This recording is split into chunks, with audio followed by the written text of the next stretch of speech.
السلام علیکم ورحمۃ اللہ وبرکاتہ، نحمده ونصلی علی رسولہ الکریم، اما بعد فاعوذ باللہ من الشیطان الرجیم، بسم اللہ الرحمن الرحیم، رب اشرح لی صدری ویسر لی امری واحلل عقدۃ من لسانی یفقہوا قولی۔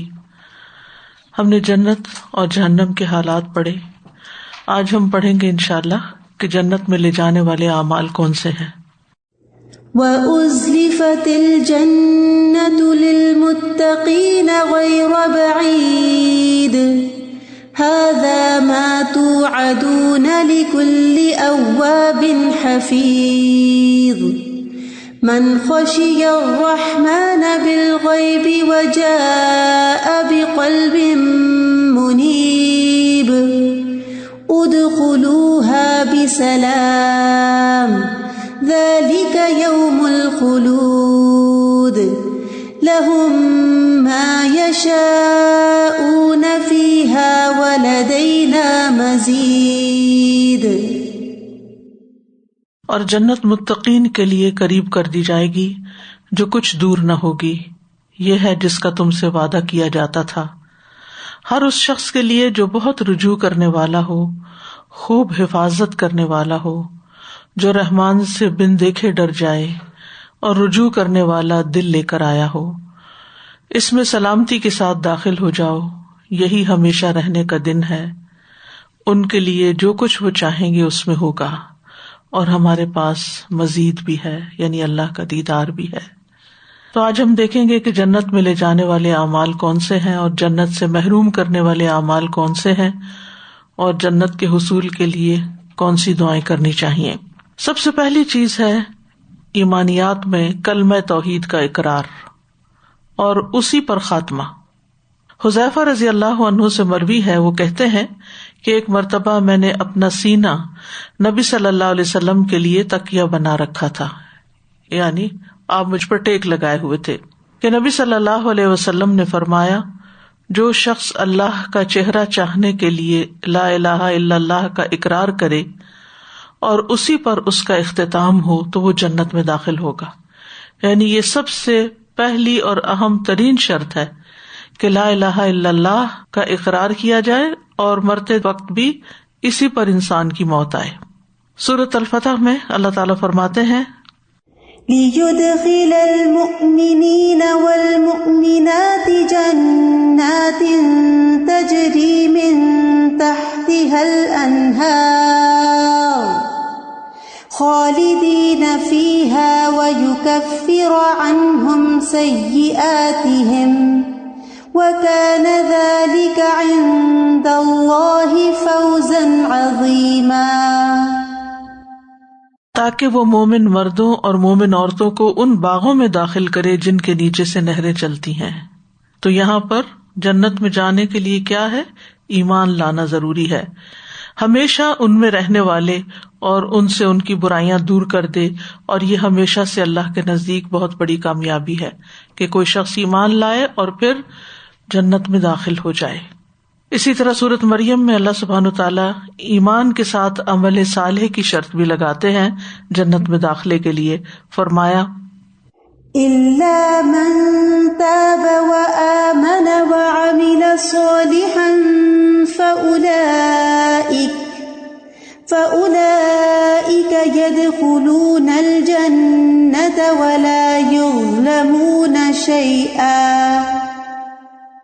مگر جس نے توبہ کی اور ایمان لایا اور نیک عمل کیا، یعنی پچھلے گناہوں سے توبہ کی، کفر سے، شرک سے، نفاق سے، کبیرہ گناہوں سے، اور ایمان لا کر نیک کام کیے، تو یہ لوگ جنت میں داخل ہوں گے اور ان پر کچھ ظلم نہ کیا جائے گا۔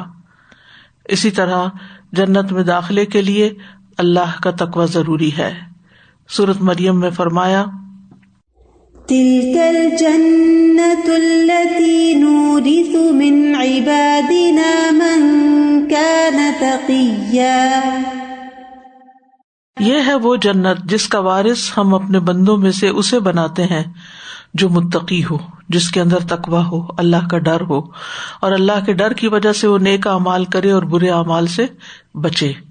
اللہ کے ڈر کے بارے میں سورۃ النازعات میں اللہ تعالیٰ فرماتے ہیں، وَأَمَّا مَنْ خَافَ مَقَامَ رَبِّهِ وَنَهَى النَّفْسَ عَنِ الْهَوَى فَإِنَّ الْجَنَّةَ هِيَ الْمَأْوَى۔ اور رہا وہ جو اپنے رب کے سامنے کھڑے ہونے سے ڈر گیا کہ ایک دن اللہ کے سامنے جا کے کھڑے ہونا ہے، مجھ سے میرے اعمال کے بارے میں پوچھا جائے گا، حساب لیا جائے گا، تو میں کیا جواب دوں گا۔ اور اس نے نفس کو خواہش سے روک لیا، یعنی دنیا میں اللہ کی مرضی کے مطابق رہا، نہ کہ اپنی ذاتی خواہش کے مطابق، تو بے شک جنت ہی اس کا ٹھکانہ ہے۔ پھر اسی طرح اللہ کے سامنے عاجزی اختیار کرنا، جھک کے رہنا۔ سورۃ ہود میں فرمایا، ان الذين آمنوا وعملوا الصالحات واخبتوا الى ربهم اولئك اصحاب الجنة هم فيها خالدون۔ بے شک جو لوگ ایمان لائے اور انہوں نے نیک اعمال کیے اور اپنے رب کی طرف عاجزی کی، یعنی ہمبل بن کے رہے، جھکے رہے، اطاعت کرتے رہے، وہی جنت والے ہیں، وہ اس میں ہمیشہ رہنے والے ہیں۔ پھر اسی طرح نبی صلی اللہ علیہ وسلم کی اطاعت بھی ضروری ہے، آپ پر ایمان لانا اور آپ کی اطاعت کرنا۔ صحیح بخاری میں آتا ہے، من اطاعنی دخل الجنہ، نبی صلی اللہ علیہ وسلم نے فرمایا جس نے میری اطاعت کی تو وہ جنت میں داخل ہوگا۔ اسی طرح ایمان لانے میں فرشتوں پر ایمان، کتابوں پر ایمان، سارے رسولوں پر ایمان اور آخرت پر ایمان، تقدیر پر ایمان لانا ضروری ہے۔ اس ایمان کے بغیر کوئی شخص جنت میں داخل نہیں ہو سکتا۔ ایمان کے بعد عمل صالح ضروری ہے، اور عمل صالح میں سب سے پہلے عبادات کی پابندی۔ رسول اللہ صلی اللہ علیہ وسلم نے فرمایا، جو شخص اللہ اور اس کے رسول پر ایمان لائے اور نماز قائم کرے اور رمضان کے روزے رکھے تو اللہ پر حق ہے کہ وہ اسے جنت میں داخل کرے۔ 5 نمازوں کی حفاظت۔ رسول اللہ صلی اللہ علیہ وسلم نے فرمایا، اللہ تبارک و تعالیٰ نے اپنے بندوں پر 5 نمازیں فرض کر دی ہیں، جو شخص انہیں اس طرح ادا کرے کہ ان میں سے کسی چیز کو ضائع نہ کرے اور نہ ان کا حق معمولی سمجھے، یعنی پورے رکوع اور سجود کرے، طہارت پراپر کرے، تو اللہ تبارک و تعالیٰ کا وعدہ ہے کہ اسے جنت میں داخل کرے۔ اور جو انہیں اس طرح ادا نہ کرے گا، یعنی نماز تو پڑھ رہا ہے لیکن وقت پہ نہیں پڑھ رہا، یا وضو پراپر نہیں کیا، یا سطر کا اہتمام نہیں کیا، یا قبلہ رخ نہیں ہوا، یا اور شرائط کو پورا نہیں کیا، تو پھر اللہ کا اس سے کوئی وعدہ نہیں، چاہے تو سزا دے چاہے تو بخش دے۔ تو اس لیے صرف نماز پڑھنا کافی نہیں، اس کے لیے ضروری ہے کہ اس کو شرائط اور آداب کے ساتھ ادا کیا جائے۔ ایک دن میں 12 رکعت سنت نماز ادا کرنے والے کے لیے بھی جنت میں محل کی خوشخبری ہے۔ نبی صلی اللہ علیہ وسلم نے فرمایا، جو شخص ہمیشہ 12 رکعت پڑھے گا، من ثابر علی، یعنی یہ نہیں ایک دن پڑھ لیے، من ثابر علی 12 رکعۃ، جو شخص ہمیشہ 12 رکعت سنت پڑھے تو اللہ عز و جل اس شخص کے لیے جنت میں گھر بنائے گا۔ ظہر کے فرض سے قبل 4، ظہر کے فرض کے بعد 2، مغرب کے فرض کے بعد 2، عشاء کے فرض کے بعد 2، اور فجر کے فرض سے پہلے 2 رکعت۔ اس طرح ٹوٹل 12 سنت ہو گئی۔ انہیں سنن رواتبہ بھی کہا جاتا ہے، یہ فرائض کے علاوہ ہے، فرض نماز کے علاوہ۔ پھر صبح شام مسجد میں حاضری۔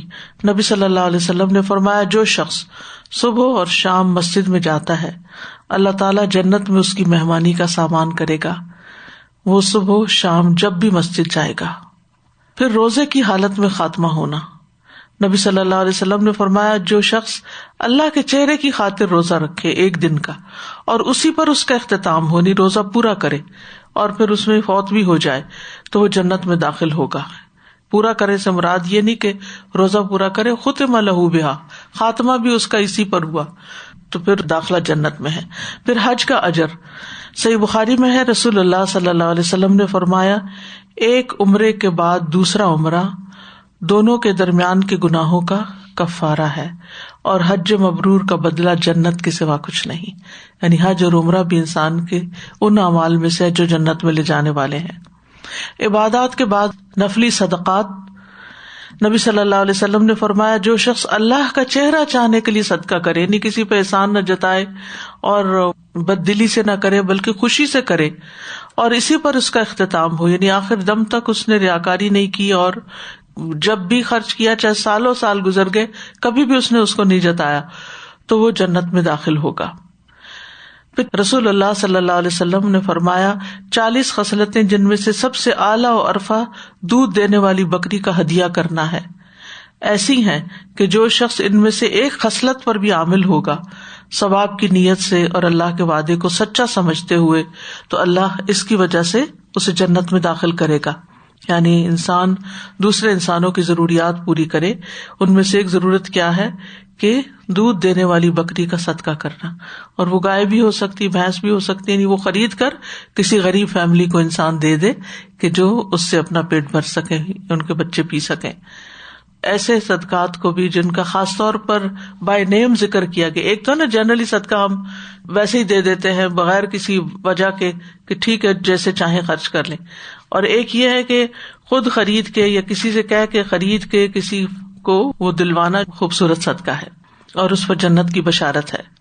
پھر معاملات میں سب سے اہم صلہ رحمی ہے، رشتہ داروں کے ساتھ اچھا سلوک رکھنا ہے۔ ابو ایوب کہتے ہیں ایک آدمی نے نبی صلی اللہ علیہ وسلم کی خدمت میں حاضر ہو کر عرض کیا کہ مجھے ایسا عمل بتا دیجیے جو مجھے جنت کے قریب و جہنم سے دور کر دے۔ آپ نے فرمایا اللہ کی عبادت کرو، اس کے ساتھ کسی کو شریک نہ کرو، نماز قائم کرو، زکوٰۃ ادا کرو، اور اپنے رشتہ داروں سے صلہ رحمی کرو، یعنی ان کے حقوق ادا کرتے رہو، ان سے جڑے رہو، ان سے تعلق قائم رکھو۔ اور ان میں خاص طور پر سب سے پہلا حق جس کا ہے وہ ہے والدین سے نیکی کرنا۔ حضرت عائشہ کہتی ہیں کہ رسول اللہ صلی اللہ علیہ وسلم نے فرمایا میں سویا تو میں نے خواب میں اپنے آپ کو جنت میں دیکھا، تو میں نے وہاں ایک قاری کی تلاوت کی آواز سنی، میں نے پوچھا یہ کون ہے؟ مجھے بتایا گیا یہ حارثہ بن نعمان ہے۔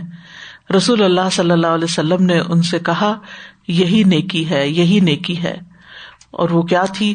وہ لوگوں میں سے اپنی والدہ کے ساتھ بہت زیادہ حسن سلوک کرنے والے تھے، یعنی والدین اور والدین میں سے بھی والدہ، اس کے ساتھ حسن سلوک کرنا، اس کا خیال رکھنا، اس کی ضروریات پوری کرنا، اس کا دل خوش کرنا، زندہ ہو تب بھی، اور اگر کوئی فوت ہو جائے تو مرنے کے بعد بھی ان کے لیے صدقہ خیرات کرنا، یہ ایسی نیکی ہے جو انسان کو جنت میں لے جانے والی ہے۔ کیونکہ جب تک زندہ ہوتے ہیں ہم بعض اوقات ان کا خیال رکھنے کو حسن سلوک سمجھتے ہیں، جب وہ فوت ہو جاتے ہیں تو ہم ان کو بھول جاتے ہیں۔ نہیں، ان کے لیے لازم کر لینی چاہیے دعا بھی اور صدقہ بھی، جو ریگولر بیسس پر ہو۔ پھر اسی طرح عام لوگوں کے ساتھ تعلق اچھا کیسے ہو؟ ان کو وہ دینا جو خود کو پسند ہو، یعنی اپنی پسندیدہ چیزوں میں سے دوسروں کو دینا۔ رسول اللہ صلی اللہ علیہ وسلم نے فرمایا تم میں سے جو شخص یہ چاہتا ہے کہ اسے جہنم کی آگ سے بچا لیا جائے اور وہ جنت میں داخل ہو جائے تو اسے اس حال میں موت آنی چاہیے کہ وہ اللہ اور یوم آخرت پر ایمان رکھتا ہو، اور لوگوں کو وہ دے جو خود لینا پسند کرے، یعنی اوروں کے لیے بھی وہی چیز پسند کرے جو اپنے لیے پسند کرتا ہے۔ جب کسی کے ساتھ انسان معاملہ کرنے لگے تو سوچے کہ کیا میں اپنے لیے یہ پسند کروں گا جو میں دوسرے کے لیے کر رہا ہوں۔ پھر کھانا کھلانا اور عمدہ کلام کرنا۔ ہانی بن یزید کہتے ہیں میں نے کہا اللہ کے رسول صلی اللہ علیہ وسلم کون سی چیز جنت کو واجب کرتی ہے؟ واجب کا مطلب یہ کہ لازم ہو جاتی۔ آپ نے فرمایا تم عمدہ کلام یعنی اچھی بات کرو اور کھانا کھلانے کو لازم پکڑ لو، یعنی یہ نہیں کہ ایک آدھ دفعہ بلکہ اپنی ہیبٹ بنا لو کہ اپنے کھانے میں سے دوسرے کو کھلاؤ۔ پھر مریض کی عیادت یا اللہ کی خاطر کسی سے ملاقات کرنا۔ رسول اللہ صلی اللہ علیہ وسلم نے فرمایا جو کسی بیمار کی عیادت کرے یا اپنے دینی بھائی سے ملاقات کرنے کے لیے جائے تو آسمان سے ایک فرشتہ اعلان کرتا ہے کہ تم بھی پاک ہو، یعنی گناہ سے پاک ہو گئے ہو، اور تمہارا چلنا بھی پاک ہے، اور تم نے جنت میں گھر بنا لیا۔ اور اس میں ضروری نہیں کہ گھر سے باہر والے لوگ ہی بیمار ہوں تو انسان خاص طور پر ان کے لیے پوچھے، جو گھر میں پڑے ہوئے ہوں ان کا خیال رکھنا بھی ضروری ہے، اور اس نیت کے ساتھ کہ اس کا اتنا اجر ہے، صبح و شام ان کا خاص طور پر حال پوچھے۔ بعض اوقات ہم اور خدمت کرتے رہتے ہیں لیکن حال نہیں پوچھتے، تو حال پوچھنا بھی اسی میں آتا ہے۔ پھر اسی طرح نیکی کے کام جو مختلف طرح کے ہیں۔ ابو ذر کہتے ہیں میں نے کہا اللہ کے رسول صلی اللہ علیہ وسلم کون سی چیز بندے کو آگ سے نجات دلاتی ہے؟ آپ نے فرمایا اللہ پر ایمان لانا. میں نے کہا اللہ کے نبی کیا ایمان کے ساتھ عمل بھی ضروری ہے؟ آپ نے فرمایا اللہ نے جو رزق اسے عطا کیا ہے اس میں سے خرچ کرے، یعنی دینے والا بنے. میں نے کہا کہ اللہ کے رسول صلی اللہ علیہ وسلم اگر وہ فقیر ہو اور اس کے پاس کوئی ایسی چیز نہ ہو جو اللہ کے راستے میں دے سکے، آپ نے فرمایا پھر وہ نیکی کا حکم دے اور برائی سے روکے.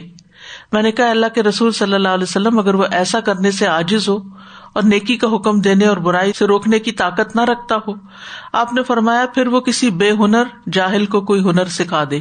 جو ہنر آپ کو آتا ہے، مثلا ہنر کیا ہوتے ہیں، جیسے کسی کو کمپیوٹر سکھا دینا، کسی کو کوئی کپڑے سینے سکھا دینا، کسی کو کھانا پکانا سکھا دینا، روٹی پکانا سکھا دینا، کپڑے دھونا سکھا دینا. یہ جو گھر کے کام ہوتے ہیں یہ بھی ایک اسکل ہوتی ہے، کیونکہ اگر وہ طریقے صحیح آتے ہوں تو انسان بہت جلد اور آسان طریقے سے کام کر سکتا ہے. میں نے دیکھا کہ بعض لوگوں کو برتن تک دھونے نہیں آتے ہوتے، بچپن سے انہیں کسی نے سکھایا نہیں، یا والدہ کو بھی نہیں آتے ہوں گے، اس نے بھی نہیں سیکھے، آگے بچیوں کے اندر بھی وہی چیز. اور بعض اوقات بچیوں کے اندر جب یہ ہنر نہیں ہوتے تو اگلے گھروں میں جا کے ان کے لیے بڑی بڑی مشکلات پیدا ہو جاتی ہیں. تو یہ ہنر سکھانا بھی دوسرے کے لیے دنیا میں بھی آسانی کا باعث اور اپنے لیے جنت کمانے والی بات. میں نے کہا اگر وہ خود بے ہنر ہو، اس کو ہی نہیں کچھ عقل اور کچھ بھی کرنے کی طاقت نہ رکھتا ہو، آپ نے فرمایا پھر کسی مغلوب اور مظلوم کی مدد کرے. میں نے کہا اگر وہ خود ضعیف ہو اور مظلوم کی مدد کرنے کی طاقت نہ رکھتا ہو، آپ نے فرمایا تو اپنے بھائی میں کوئی خیر و بھلائی چھوڑنا ہی نہیں چاہتا، یعنی اسے کچھ بھی نہیں آتا. تو ایسے کمزور انسان کو چاہیے کہ وہ لوگوں کو تکلیف نہ دے، پھر یعنی کچھ نہیں کر سکتا تو کسی کو ہرٹ نہ کرے. میں نے کہا اللہ کے رسول صلی اللہ علیہ وسلم جب کوئی آدمی یہ عمل کرے گا تو وہ جنت میں داخل ہو جائے گا. آپ نے فرمایا جو مسلمان بھی ان میں سے کوئی نیکی کرے گا، یعنی جتنے بھی کام بتائے گئے ہیں، وہ نیکی اس کا ہاتھ پکڑ لے گی یہاں تک کہ وہ اسے جنت میں داخل کر دے گی. یعنی نیک کام کرنے کے جو عمومی نیک کام ہیں ان کے بھی اتنے فائدے ہیں. پھر اسی طرح اچھی گواہی ہونا بندے کی، اچھے کام کرنا تاکہ اچھی گواہیاں ہوں. یہ نہیں کہ انسان دکھاوے کے لیے کام کرنا شروع کر دے، اخلاص کے ساتھ معاملہ کرے.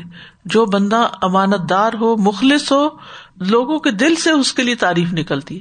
اور جو ڈنڈی مارے، باتوں میں ہیر پھیر کرے، کہے کچھ کرے کچھ اور دھوکہ دے کسی کو، چالاکیاں کرے دوسروں کے ساتھ، تو وہ بھی پتہ چل جاتا ہے دوسروں کو.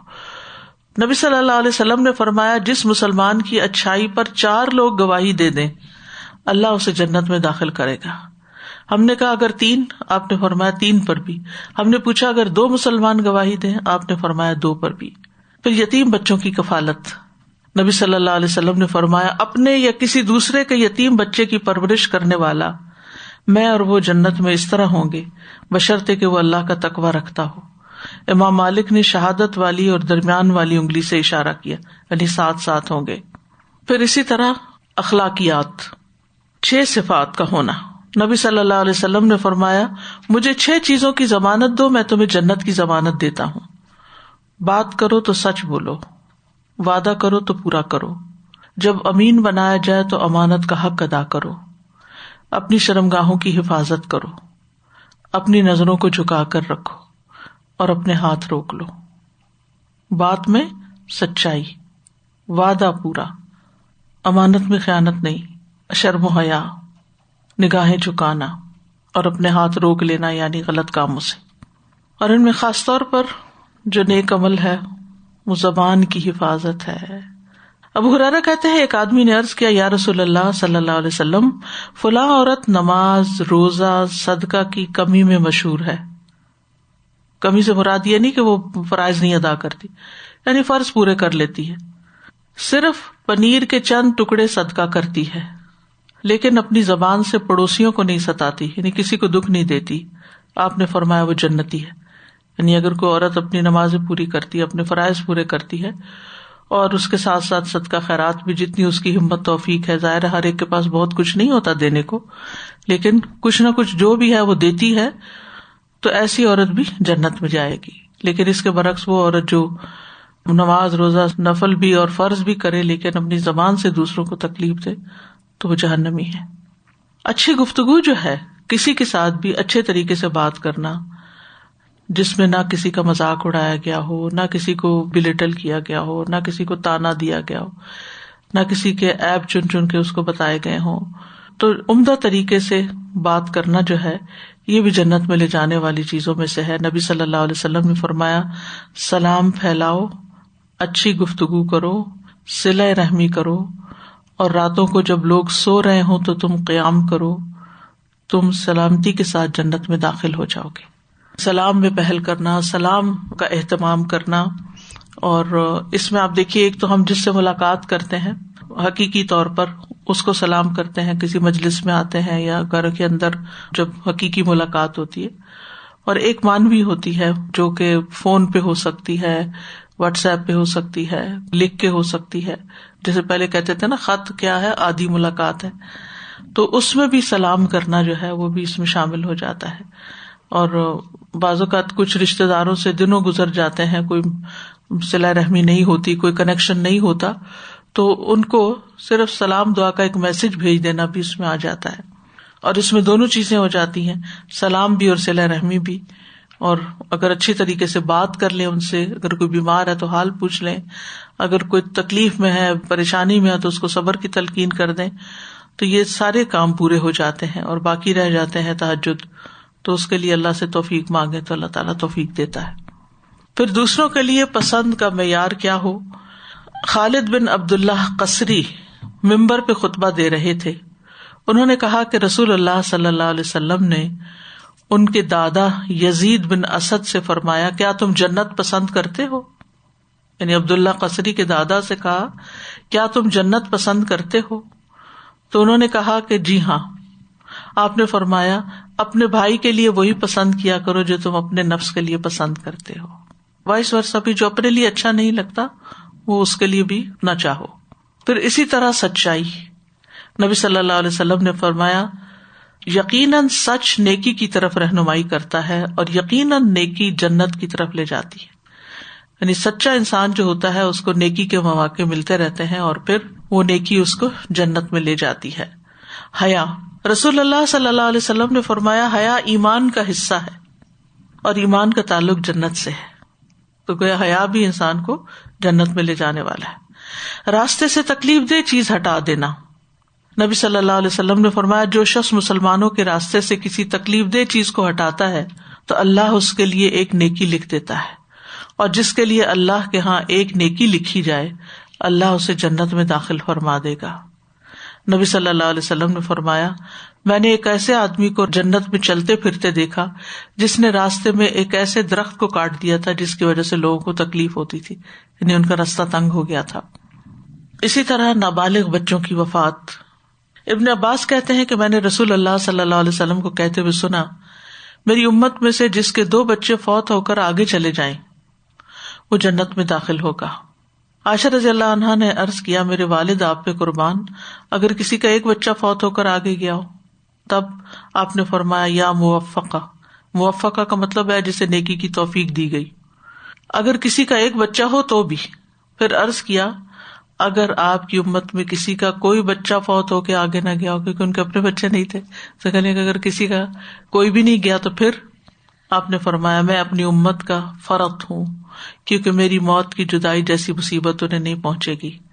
یعنی فراطا, یعنی میں سب سے پہلے جانے والا ہوں امت کے آگے آگے, اور جنت میں شفاعت کے ذریعے امت کو لے جاؤں گا. اور اس وجہ سے کہ میری امت کو میری وفات سے جو تکلیف پہنچی ہے وہ سب مصیبتوں سے زیادہ بڑی مصیبت ہے, تو اس وجہ سے میں اپنی امت کو سب سے آگے لے جاؤں گا. یعنی باقی انبیاء کی قوموں نے تو اپنے نبیوں کو ستایا, حضرت عیسیٰ علیہ السلام کو تو آسمان پہ اٹھا لیا گیا, اور اکثر انبیاء کی جو امتیں تھیں ان میں سے چند ایک لوگ ان کے ساتھ ایمان لائے اور وہ نکلے, اور باقی تو امتیں تباہ ہو گئیں. لیکن نبی صلی اللہ علیہ وسلم کی امت پر وہ دن سب سے زیادہ تکلیف دہ تھا جب نبی صلی اللہ علیہ وسلم کی وفات ہوئی تھی. اور ہم بھی جب واقعہ پڑھتے ہیں آپ کی بیماری سے لے کر آپ کی تدفین تک کا, تو سوال ہی پیدا نہیں ہوتا کہ انسان کے آنسو نہ بہیں. اور ام ایمن کا وہ واقعہ یاد ہوگا کہ جو اس بات پر رنجیدہ تھی کہ آپ کی وفات کی وجہ سے وحی کا سلسلہ ختم ہو گیا.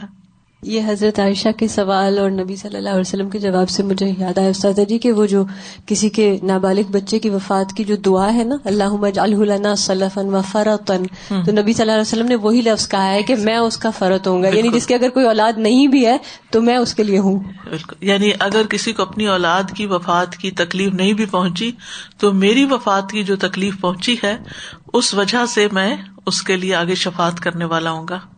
سازا یہاں پر جب بتایا جا رہا تھا نا کہ مریض کی عیادت اور اللہ کی خاطر جو سارے کام بتائے گئے کہ کم سے کم یہ کر لو، جس میں ساری باتیں بتائیں کہ ایمان، عمل، رزق، فقیر اگر ہے تو ایٹ لیسٹ اتنا کر لے کہ برائی سے روک لے، اور پھر ایٹ لیسٹ کچھ نہ کر سکے تو دوسرے کو تکلیف نہ دے. And I was just thinking کہ سب کچھ کر لیتے ہیں لوگ، عیادت کرنے جاتے ہیں، پھول لے کے جاتے ہیں، فروٹ لے کے جاتے ہیں، اور باقی صدقہ خیرات، اینڈ جیسی کوئی بندے سے ڈیل ہوتی ہے اینڈ تکلیف اتنی آتی ہے بندے سے بندے کو، اسپیشلی آج دلوں میں جو کھچ آ گئی ہے، جو احساس نہیں رہا. ہاں، اب سب سے پہلے وہ تکلیف دے دیتے، مالی کام سارے کر لیں گے، مال سے کرنے والے سارے کام ہو جائیں گے، اور ویسے بھی میل ملاقات کر لیں گے اور بھی ہیلپ بھی کر دیں گے، ہر چیز مال سے جان سے ہو جائے گی، مگر اخلاق سے نہیں ہوگی.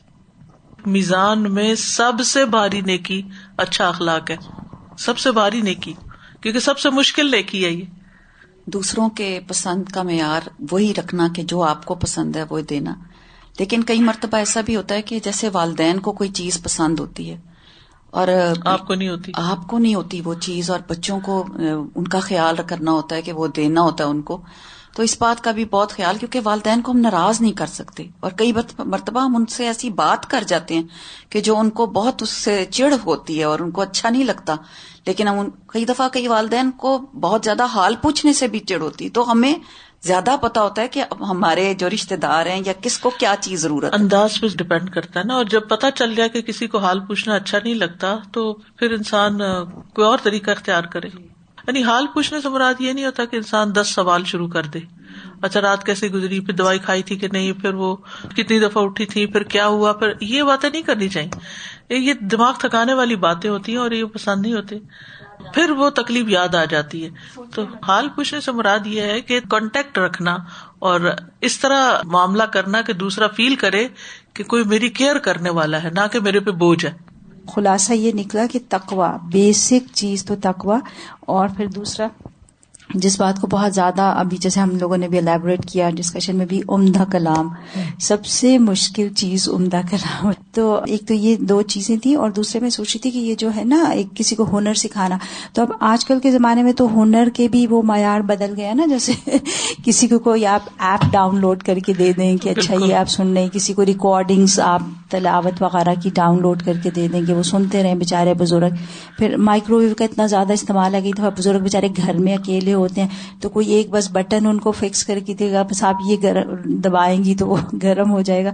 تو اتنی ڈفرنٹ چیزیں ہیں جو آج کے زمانے میں ہم تھوڑا ڈفرنٹ ہو گیا. جتنی نئی ٹیکنالوجی ہے، جتنی نئی مشینری ہے، ان سب کا سیکھنا ایک کام ہے جی، اور دوسرے کو سکھانا.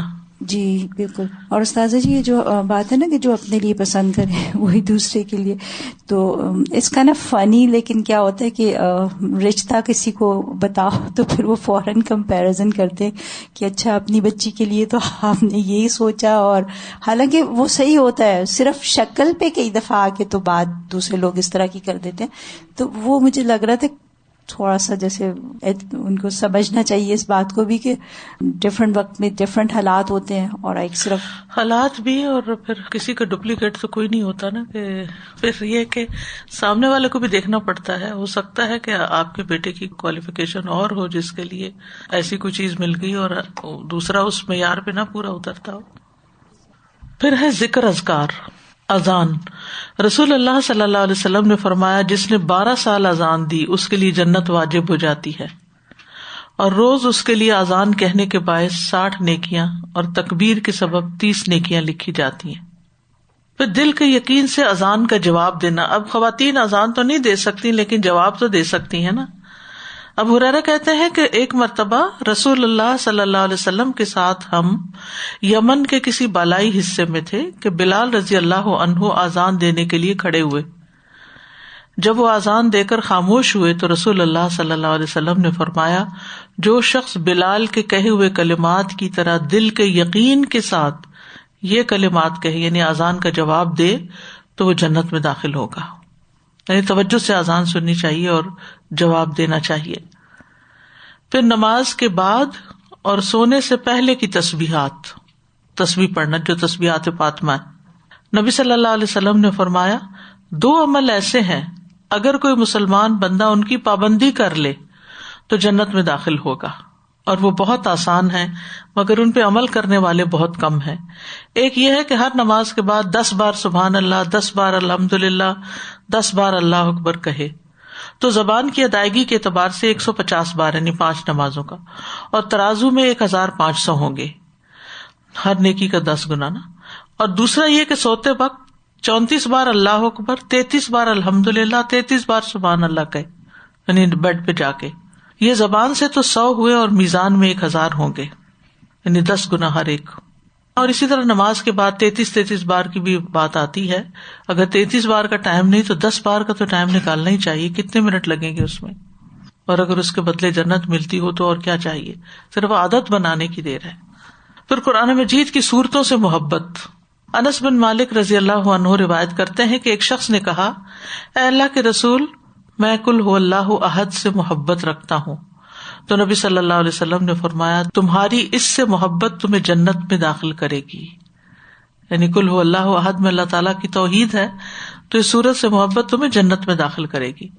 پھر اللہ تعالیٰ کے 99 نام یاد رکھنا. ان للہ 99 اسما 100 الا واحدا من احصاها دخل الجنہ. نبی صلی اللہ علیہ وسلم نے فرمایا، اللہ تعالیٰ کے 99 نام ہیں، یعنی 1 کم 100. جو شخص ان سب کو محفوظ رکھے گا، یعنی ان کو یاد رکھے گا، وہ جنت میں داخل ہوگا. اور خاص طور پر آپ دیکھیے کہ ان کا معنی جاننا، اور جب کوئی وقت آئے مشکل تو اس وقت اللہ کا کوئی ایسا نام یاد کر لینا کہ جس سے اس کی تکلیف دور ہو جائے. کیونکہ انسان کی یہ نیچر ہے کہ تکلیف میں اسے کوئی چاہیے ہوتا ہے، کوئی مددگار چاہیے ہوتا ہے، کوئی کنسول کرنے والا چاہیے ہوتا ہے، کوئی اس کی سننے والا چاہیے ہوتا ہے، کوئی آسرا چاہیے ہوتا ہے، جسے ہم کہتے ہیں نا آسرا، وہ آسرا چاہیے ہوتا ہے. تو جو اللہ سبحانہ تعالیٰ کو اپنا آسرا بنا لے اور اللہ سبحانہ تعالیٰ سے مدد مانگے اور اس کی طرف رجوع کرے اور اس سے دعائیں کرنا شروع کر دے، تو آپ سوچئے کہ پھر اس کی مصیبت کتنی ہلکی ہو جائے گی اور حل بھی ہو جائے گی. ایسے موقع پر اس موقع کی مناسبت سے اللہ تعالیٰ کا کوئی نام یاد کر کے اس کو اس کے ساتھ پکار کے یا اس کی اس خوبی کے ساتھ یاد کر کے تسلی رکھنا، یہ بھی بڑا ضروری ہے. پھر وضو کے بعد کے نفل پڑھنے سے جنت واجب ہوتی ہے.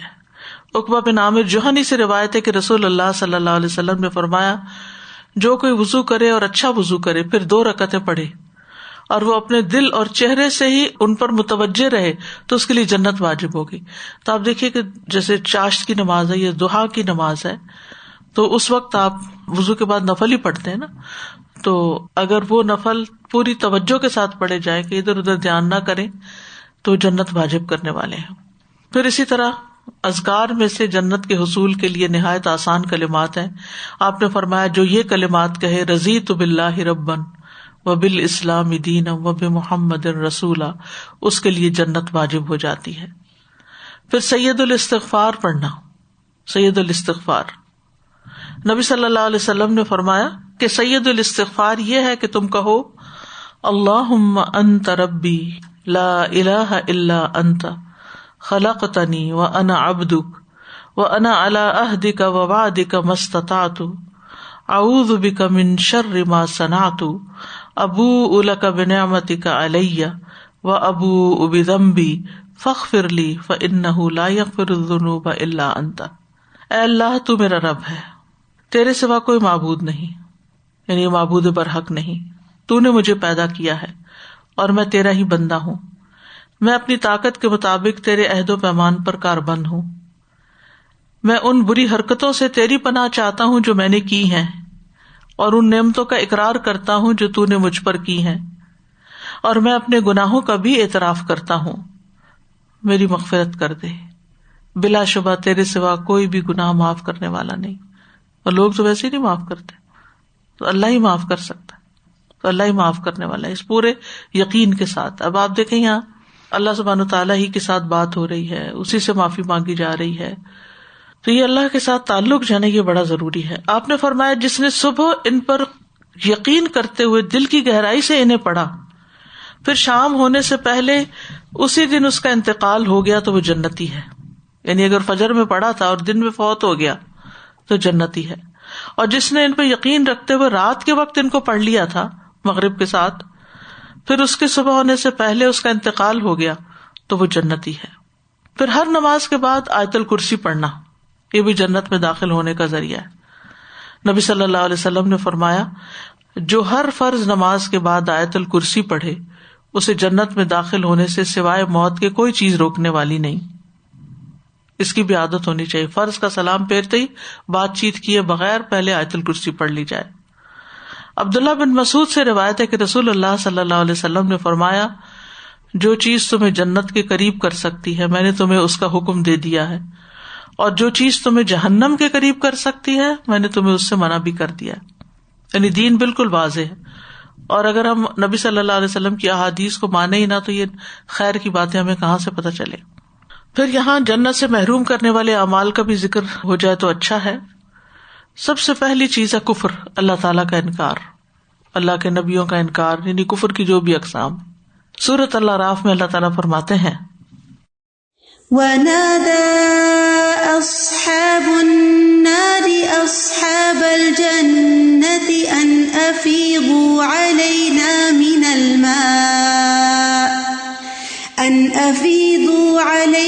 مِنَ الْمَاءِ أَوْ مِمَّا رَزَقَكُمُ اللَّهُ قَالُوا إِنَّ اللَّهَ حَرَّمَهُمَا عَلَى الْكَافِرِينَ.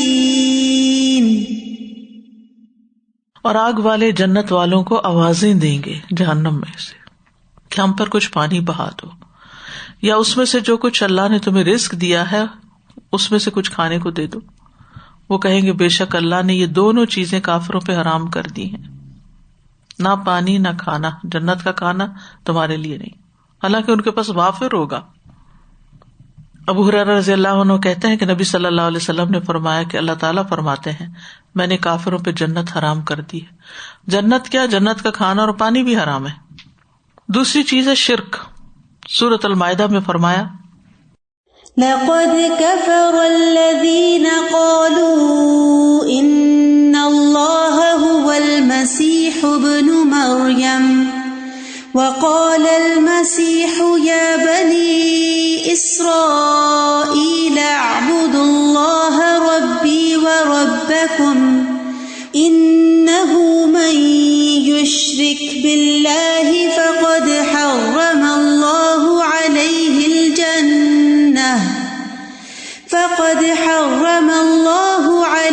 الْجَنَّةَ وَمَأْوَاهُ النَّارُ وَمَا لِلظَّالِمِينَ مِنْ أَنصَارٍ. اے بنی اسرائیل اللہ کی عبادت کرو. مسیح علیہ السلام نے کہا تھا جو میرا اور تمہارا رب ہے. بے شک حقیقت یہ ہے کہ جو بھی اللہ کے ساتھ شریک بنائے, یعنی کسی کو اللہ کا بیٹا قرار دے یا پارٹنر, تو یقیناً اس پر اللہ نے جنت حرام کر دی اور اس کا ٹھکانہ آگ ہے, اور ظالموں کے لیے کوئی مدد کرنے والا نہیں. اسی طرح اللہ تعالیٰ کی آیات کا انکار اور تکبر کرنا یہ بھی جنت سے محروم کرنے والی چیز ہے. سورۃ الاعراف آیت 40 میں فرمایا ان الذين كذبوا بآياتنا واستكبروا عنها لا تفتح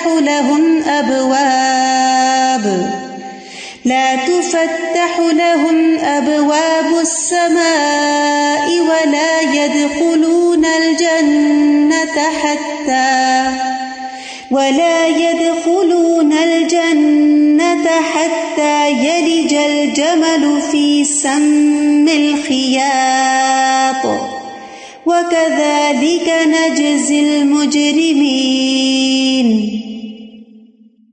بے شک جن لوگوں نے ہماری آیات کو جھٹلایا اور انہیں قبول کرنے سے تکبر کیا، ان کے لیے نہ آسمان کے دروازے کھولے جائیں گے اور نہ وہ جنت میں داخل ہوں گے یہاں تک کہ اونٹ سوئی کے ناکے میں داخل ہو جائے. یہاں تک کہ اونٹ سوئی کے ناکے میں داخل ہو جائے.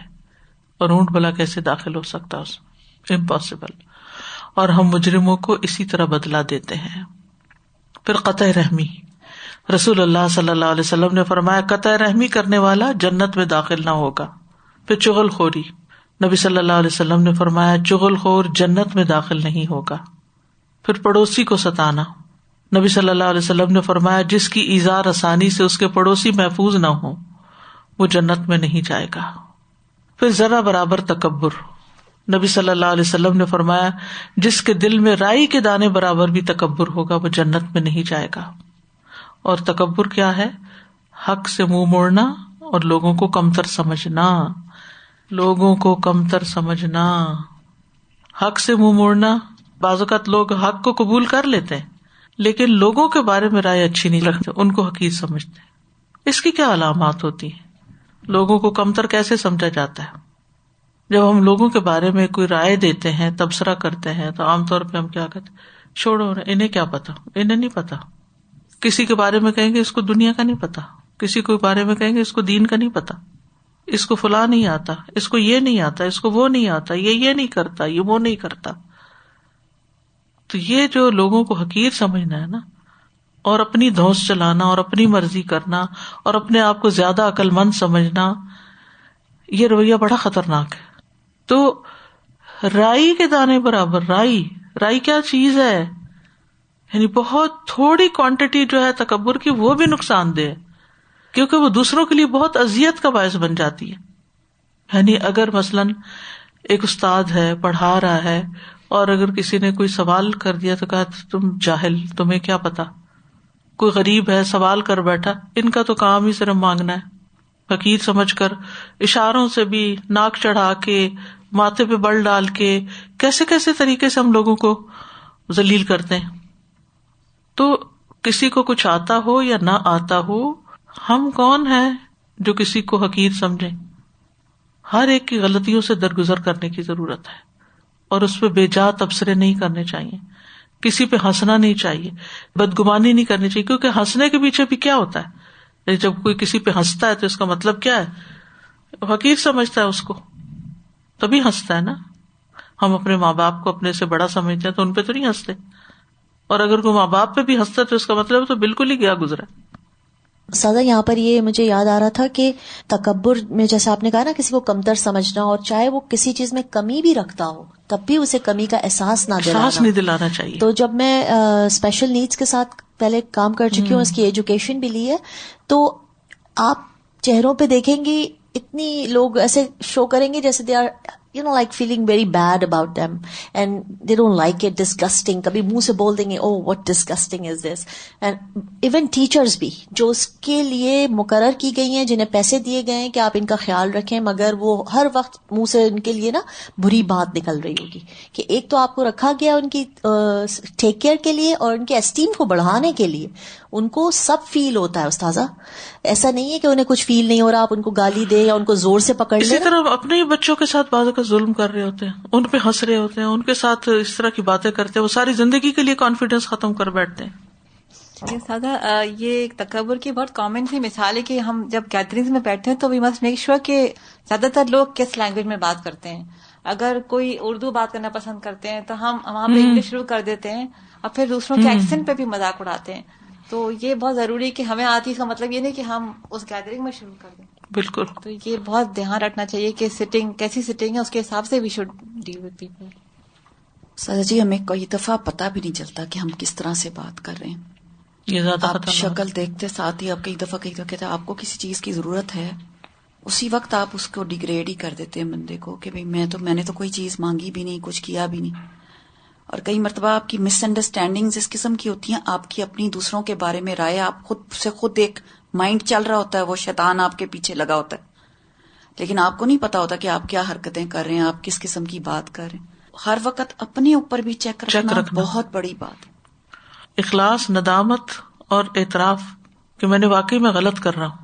اور اصلاح بھی تبھی ہوتی ہے نا مجھے تو لگ رہا ہے کہ کئی دفعہ تو زبان سے بھی کہنے کی ضرورت نہیں ہوتی. آپ کا باڈی لینگویج، آپ کا جیسچر، آپ کا دیکھنے کا انداز، اگلے کی بات سننے کا انداز اس طرح کا ہوتا ہے کہ ہر اس سے ٹپک رہی ہوتی ہے کہ وہ آپ لیٹ ڈاؤن کر رہے ہیں دوسرے بندے کو. پھر والدین کی نافرمانی، احسان جتلانا، پھر جادو پر ایمان لانا. ابو موسیٰ اشعری کہتے ہیں کہ رسول اللہ صلی اللہ علیہ وسلم نے فرمایا، شراب پر ہمیشگی کرنے والا، جادو پر ایمان لانے والا اور قطع رحمی کرنے والا جنت میں داخل نہیں ہوں گے. پھر تقدیر کا انکار. نبی صلی اللہ علیہ وسلم نے فرمایا، والدین کا نافرمان، ہمیشہ شراب پینے والا اور تقدیر کو جھٹلانے والا جنت میں داخل نہیں ہوں گے. پھر حرام کھانا. رسول اللہ صلی اللہ علیہ وسلم نے فرمایا، حرام مال سے پلا ہوا جسم جنت میں نہیں جائے گا. پھر مخالف جنس کی مشابہت اختیار کرنا، دیوس اور شراب کا عادی. آپ نے فرمایا 3 قسم کے لوگ کبھی بھی جنت میں داخل نہیں ہوں گے. دیوس وہ عورتیں جو مردوں سے مشابہت کرنے والی ہیں، ہمیشہ شراب پینے والا. صحابہ نے کہا، اے اللہ کے رسول صلی اللہ علیہ وسلم، ہمیشہ کے شرابی کے تو ہم جانتے ہیں، مگر دیوس کا کیا معنی ہے؟ آپ نے فرمایا، وہ شخص جس کی پرواہ نہیں کرتا کہ اس کے گھر والوں کے پاس کون داخل ہو رہا ہے، کون آ جا رہا ہے. ہم نے کہا، فما الرجلۃ من النساء. آپ نے فرمایا، وہ عورتیں جو مردوں سے مشابہت کرنے والی ہیں. تو یہاں پر جنت سے رکاوٹ بننے والے اعمال کا ذکر تھا، وہ ختم ہوا. تھوڑا سا ذکر ہم آراف والوں کا بھی کرتے ہیں، کیونکہ قیامت کے دن کچھ لوگ تو اپنے اعمال کی وجہ سے جہنم میں جائیں گے اور کچھ لوگ جنت میں جائیں گے، اور کچھ ایسے ہوں گے جو جنت اور جہنم کے بیچ میں اسٹک ہوں گے، جن کو آراف والے کہا گیا. یہ وہ لوگ ہوں گے جن کے اچھے اور برے اعمال برابر ہوں گے. سورۃ الاعراف میں فرمایا، وَبَيْنَهُمَا حِجَابٌ وَعَلَى الْأَعْرَافِ رِجَالٌ يَعْرِفُونَ كُلًّا بِسِيمَاهُمْ وَنَادَوْا أَصْحَابَ الْجَنَّةِ أَن سَلَامٌ عَلَيْكُمْ لَمْ يَدْخُلُوهَا وَهُمْ يَطْمَعُونَ وَإِذَا صُرِفَتْ أَبْصَارُهُمْ تِلْقَاءَ أَصْحَابِ النَّارِ قَالُوا رَبَّنَا لَا تَجْعَلْنَا مَعَ الْقَوْمِ الظَّالِمِينَ وَنَادَى أَصْحَابُ الْأَعْرَافِ رِجَالًا يَعْرِفُونَهُم بِسِيمَاهُمْ قالوا ما أغنى عنكم جمعكم وما كنتم تستكبرون أهؤلاء الذين أقسمتم لا ينالهم الله برحمة ادخلوا الجنة لا خوف عليكم ولا أنتم تحزنون.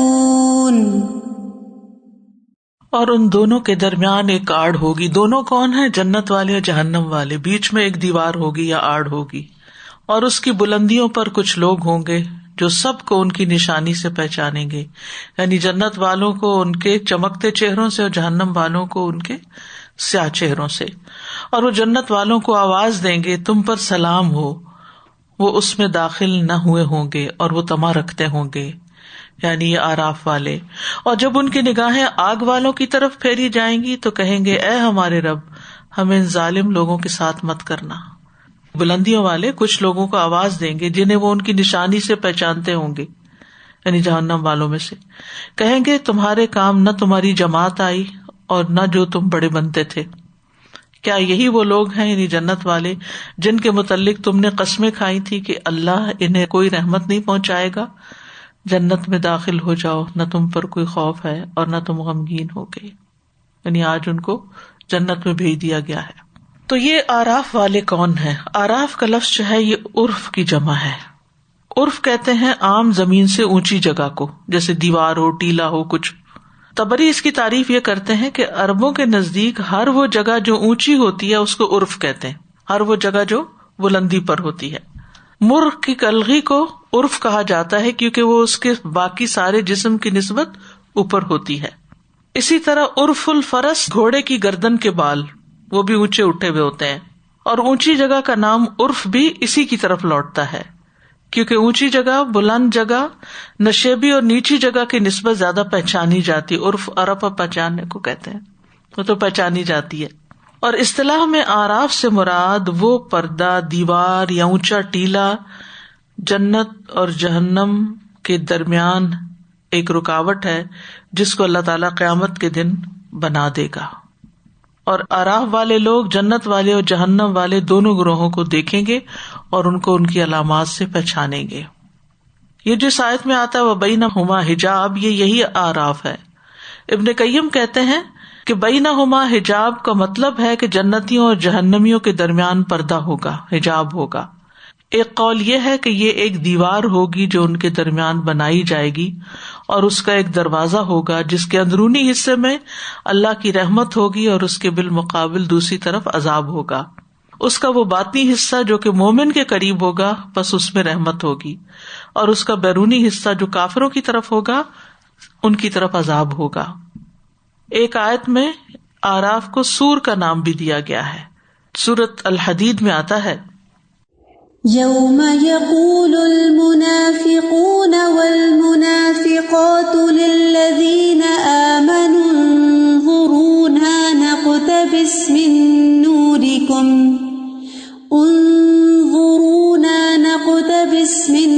نورکم قیل ارجعوا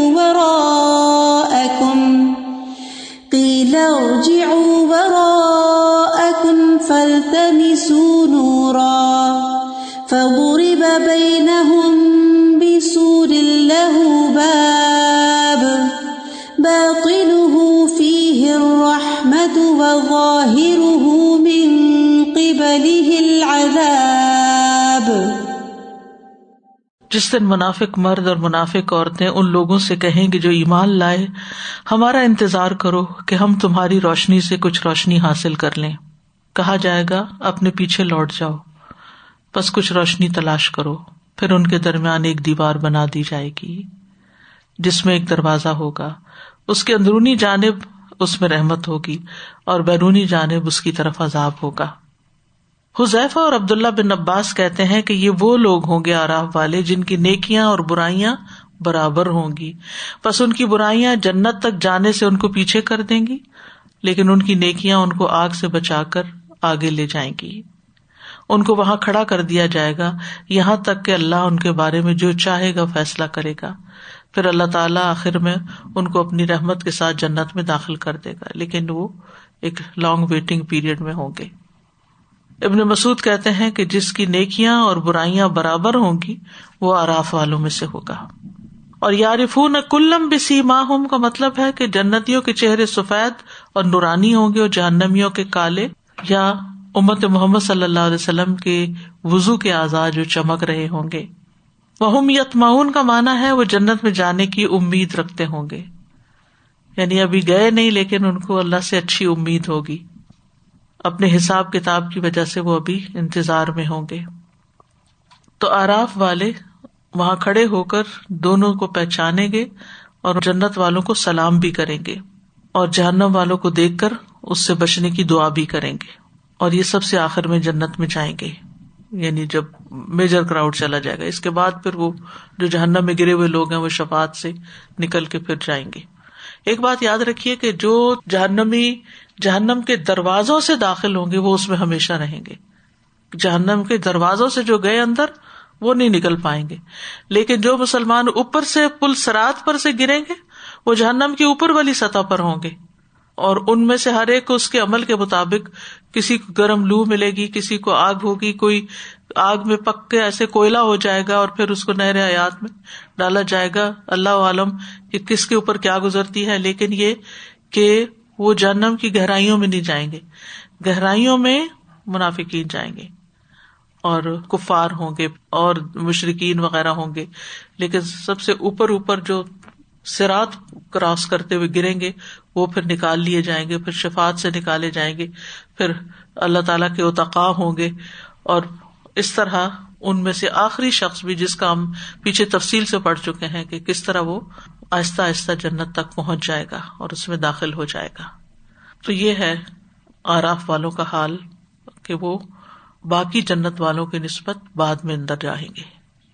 ہم سب کو جنت کے حصول کے لیے کام بھی کرنے چاہیے، اللہ کو راضی بھی کرنا چاہیے اور دعائیں بھی کرنی چاہیے. اللہم انی اسألک الجنۃ واعوذ بک من النار. اللہم انی اسألک جنۃ الفردوس الاعلی. رب ابن لی عندک بیتا فی الجنہ. اللہم ادخلنا الجنہ. اللہم ادخلنا الجنہ.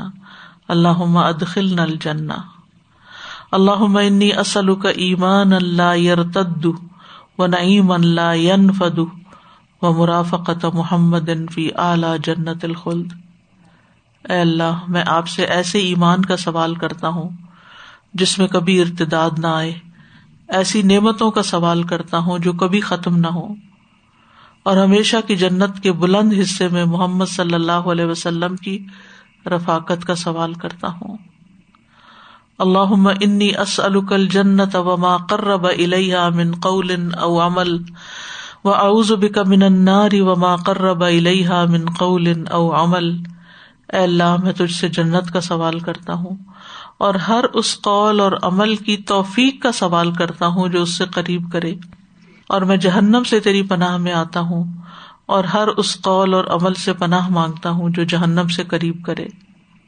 اللہم اقسم لنا من خشیتک ما یحول بیننا وبین معاصیک ومن طاعتک ما تبلغنا به جنتک ومن طاعتک ما تبلغنا به جنتک ومن الیقین ما تهون به علینا مصیبات الدنیا ومتعنا باسماعنا وابصارنا وقوتنا ما احییتنا واجعله الوارث منا واجعل ثأرنا على من ظلمنا وانصرنا على من عادانا ولا تجعل مصیبتنا فی دیننا ولا تجعل الدنیا اکبر ہمنا ولا مبلغ علمنا ولا تسلط علینا من لا یرحمنا ولا تسلط علینا من لا یرحمنا. ابو ہریرہ رضی اللہ عنہ کہتے ہیں کہ نبی صلی اللہ علیہ وسلم نے فرمایا، بے شک اللہ تبارک و تعالیٰ کے کچھ زائد فرشتے ایسے بھی ہیں جو گھومتے پھرتے رہتے ہیں، یعنی ایکسٹرا فرشتے ہیں وہ، جن کی کوئی اسپیسیفک ڈیوٹی نہیں. وہ ذکر کی مجالس کو تلاش کرتے ہیں. جب وہ ایسی مجلس کو پا لیتے ہیں جس میں ذکر ہو تو ان کے ساتھ بیٹھ جاتے ہیں. بس جب وہ جدا ہوتے ہیں وہ اٹھ جاتے ہیں، یعنی جب لوگ ڈسپرس ہوتے ہیں تو فرشتے بھی اٹھ جاتے ہیں اور آسمان کی طرف چڑھتے ہیں. تو اللہ عز و جل ان سے پوچھتا ہے، حالانکہ وہ بخوبی جانتا ہے کہ تم کہاں سے آئے ہو. وہ عرض کرتے ہیں، ہم زمین میں تیرے بندوں کے پاس سے آئے ہیں جو تیری تسبیح، تکبیر، تحلیل اور تعریف اور تجھ سے سوال کرنے میں مشغول تھے. اللہ فرماتا ہے، وہ مجھ سے کیا سوال کر رہے تھے؟ وہ عرض کرتے ہیں، وہ تجھ سے تیری جنت کا سوال کر رہے تھے. اللہ تعالیٰ فرماتا ہے، کیا انہوں نے میری جنت کو دیکھا ہے؟ وہ عرض کرتے ہیں، نہیں ہے رب. اللہ تعالیٰ فرماتا ہے، اگر وہ میری جنت کو دیکھ لیتے تو ان کی کیا کیفیت ہوتی؟ وہ عرض کرتے ہیں، اور وہ تجھ سے پناہ بھی مانگ رہے تھے. اللہ تعالیٰ فرماتا ہے، وہ مجھ سے کس چیز کی پناہ مانگ رہے تھے؟ فرشتے عرض کرتے ہیں، اے رب تیری جہنم سے. اللہ تعالیٰ فرماتا ہے، کیا انہوں نے میری جہنم کو دیکھا ہے؟ وہ عرض کرتے ہیں، نہیں. اللہ تعالیٰ فرماتا ہے، اگر وہ میری جہنم کو دیکھ لیتے تو ان کی کیا کیفیت ہوتی؟ فرشتے عرض کرتے ہیں کہ وہ تجھ سے مغفرت بھی مانگ رہے تھے. تو اللہ تعالیٰ فرماتے ہیں کہ تحقیق میں نے معاف کر دیا، اور انہوں نے جو مانگا میں نے انہیں عطا کر دیا، اور جس سے انہوں نے پناہ مانگی میں نے انہیں پناہ دے دی. تو اللہ تعالیٰ ہمیں جنت الفردوس عطا کرے اور جہنم سے بچا لے اور ہمیں معاف کر دے. الحمدللہ یہ سیریز یہاں پر اب مکمل ہو گئی. اللہ سبحانہ وتعالیٰ ہمیں عمل کی توفیق دے اور اس سے بہتر کام کرنے کی توفیق عطا فرمائے، ہماری کوتاہیوں سے درگزر فرمائے. اور اس حدیث کے حوالے سے یہ کہوں گی کہ ہم اس وقت گھروں میں بھی بیٹھ سکتے تھے، مجلس کے بغیر بھی پڑھ سکتے تھے، لیکن اپنا وقت نکال کے آنا، مجلس میں بیٹھنا اور پھر فرشتوں کی ہمسائیگی میں بیٹھنا، یہ بہت بڑے اعزاز کی بات ہے. اس پر استقامت مانگنی چاہیے، یہ اللہ کی توفیق کے بغیر ممکن نہیں. اللہ سبحانہ و تعالی ہمیں آئندہ بھی سیکھتے رہنے کی توفیق عطا فرمائے. وآخر دعوانا ان الحمد للہ رب العالمین. سبحانک اللہم وبحمدک، اشہد ان لا الہ الا انت، استغفرک واتوب الیک. السلام علیکم ورحمۃ اللہ وبرکاتہ.